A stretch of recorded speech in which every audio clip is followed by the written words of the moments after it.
It's September 1972, and it's about 7 o'clock in the evening in downtown Detroit, Michigan.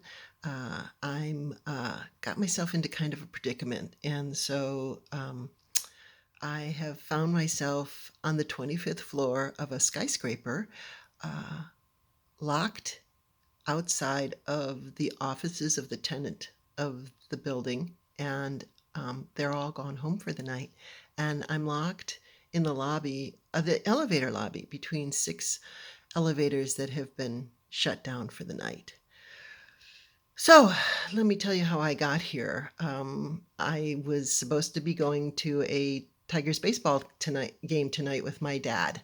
I was excited. It was my first game. He scored tickets from one of the ball players he'd done um, business with. And so my mom's out of town, and we were going to have an evening for us. And his attorney was going too. His attorney works in another skyscraper downtown. And I was supposed to meet them down here rather than driving down with my dad because I was played on the tennis team for my high school, and we had a match that night. So he had someone come pick me up. The match had run late. I was kind of nervous and anxious. I'm going downtown Detroit, although I'd been, many times before for other things, but on my own, not with my dad. And at that point, and I was anxious because I thought he was going to be mad at me because we were running late. So uh, Paul handed me this piece of paper and said, "This is where I'm supposed to drop you off." And it said 25th floor Penobscot building. And I was confused because our attorneys are on the 25th floor of the Buell building, a few different names of skyscrapers. So anyway, I thought, well, maybe they have a meeting with someone else and I'm supposed to go meet them there. So I get there and I go in, and the security guard says, "Well, all the elevators are shut down except the service elevator, and it doesn't stop. The elevator doesn't stop on the 25th floor. So you'll need to take the elevator to the 24th floor, go upstairs, and then you'll be on the 25th floor." Okay. So up I go, 24, get off, real quiet, go through a door. There's some stairs. Up the stairs I go.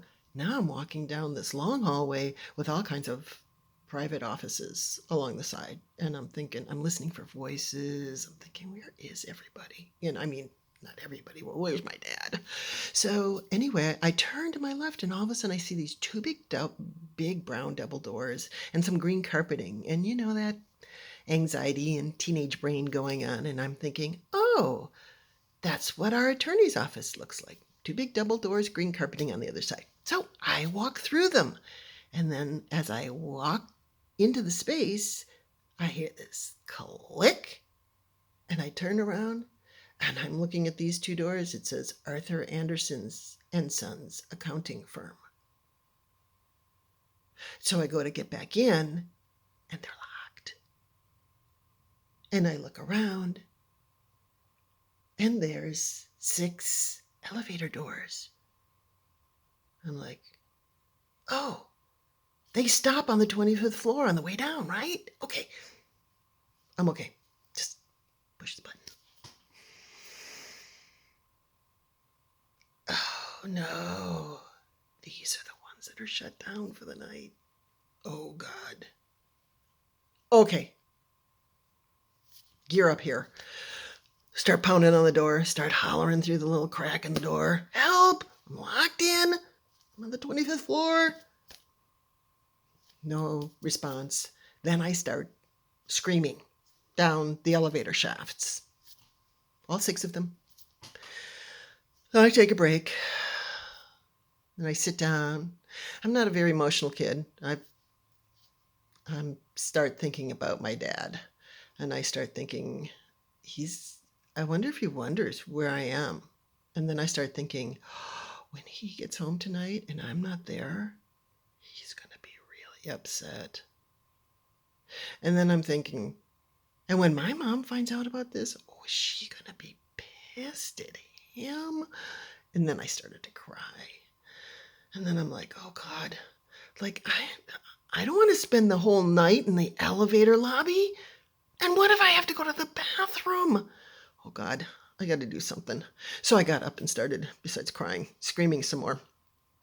And probably not more than 20 minutes, half hour, all of a sudden, somebody opens the door. Some nice man opens the door, and I burst through the door and I throw myself into his arms, sobbing, ugly, crying, sobbing.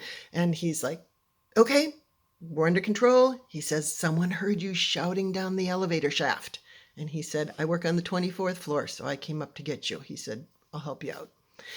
So anyway, we found out the building I was supposed to be in was right next door, across the street. He got me over there. My dad and the attorney had left and gone to the ball game.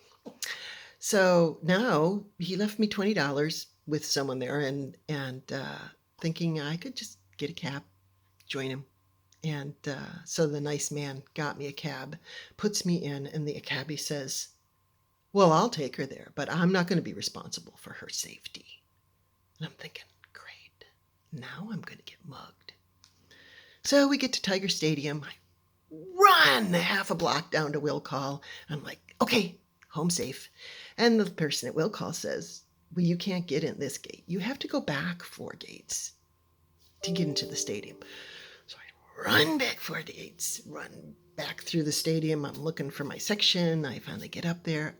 I see my dad, and he sees me, and he stands up, and I burst into tears again, and I trample everybody on the way in. And my dad starts laughing, because he thinks that I think he's just going to be upset with me, because I'm late. And so I finally explain this to him, and he keeps patting me on the back. I'm so proud of you, he says. I'm like, oh, yeah, okay, great. And we get through the game.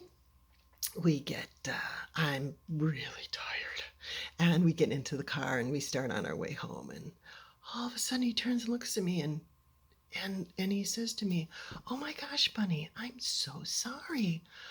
I should have let you drive coming home tonight.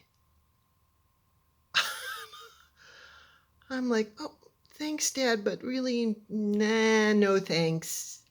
Yeah, I don't really feel like driving tonight, but thanks. Let's just go home.